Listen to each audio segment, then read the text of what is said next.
ಸಚಿವ ಶರಣಬಸಪ್ಪ ದರ್ಶನಾಪುರ ಕ್ಷೇತ್ರದಲ್ಲಿ ಸರ್ಕಾರಿ ಶಾಲೆ. ಶಿಕ್ಷಣ ಸಚಿವರು ನೋಡಲೇಬೇಕಾದ ಸುದ್ದಿ.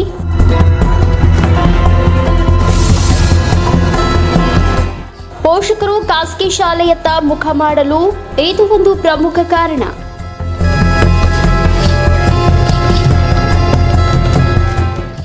ಮಕ್ಕಳು ಇದ್ರೆ ಶಾಲೆ ಕಟ್ಟಡ ಸರಿಯಾಗಿಲ್ಲ.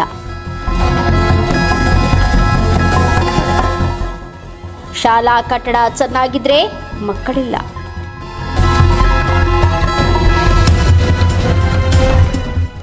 ಜೀವ ಕೈಯಲ್ಲಿ ಹಿಡಿದು ಕಲಿಕೆ ಮಾಡುತ್ತಿರುವ ವಿದ್ಯಾರ್ಥಿಗಳು.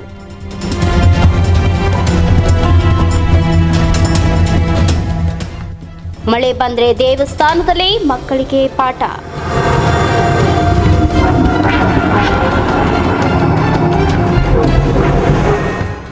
ಸಂಪೂರ್ಣವಾಗಿ ಶಿಥಿಲಗೊಂಡಿರುವ ಶಾಲೆಯ ಕಟ್ಟಡ.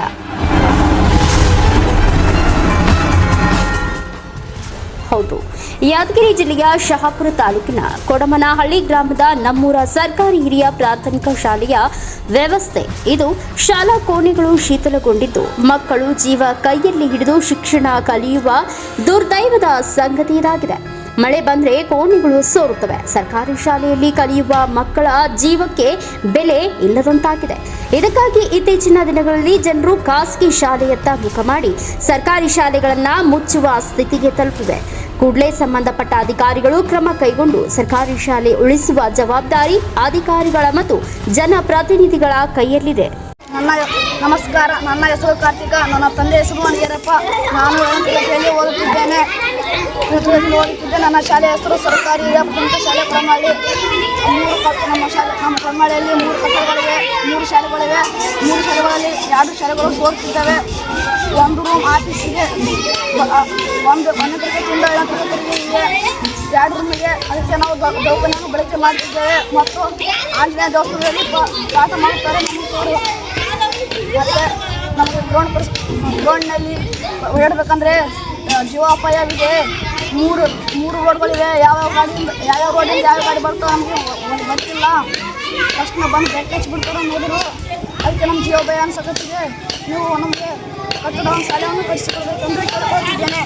ನನ್ನ ಹೆಸರು ಐಶ್ವರ್ಯ. ನನ್ನ ತಂದೆ ಹೆಸರು ಮನೋಹರ್. ನಾನು 6ನೇ ತರಗತಿಯಲ್ಲಿ ಓದುತ್ತಿದ್ದೇನೆ.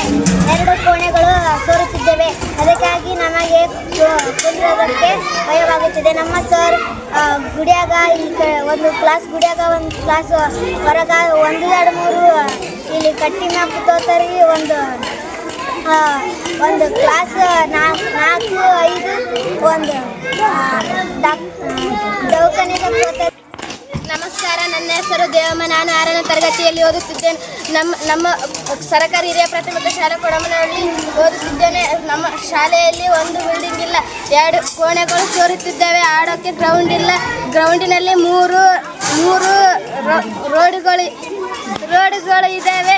ನಾವು ರಾಷ್ಟ್ರಗೀತೆ ನಾಡಗೀತೆ ಆಡುವ ಹೊತ್ತಿಗೆ ಗಾಡಿ ಬರ್ತವೆ ಮತ್ತು ಮಾಸ್ ಪಿಟಿ ಮಾಡಿಸೋ ಹೊತ್ತಿಗೆ ಗಾಡಿಗಳು ಬರುತ್ತವೆ. ನಾವು ಸರಿ ಬೇಕಂದರೆ ಜಾಗ ಇಲ್ಲ.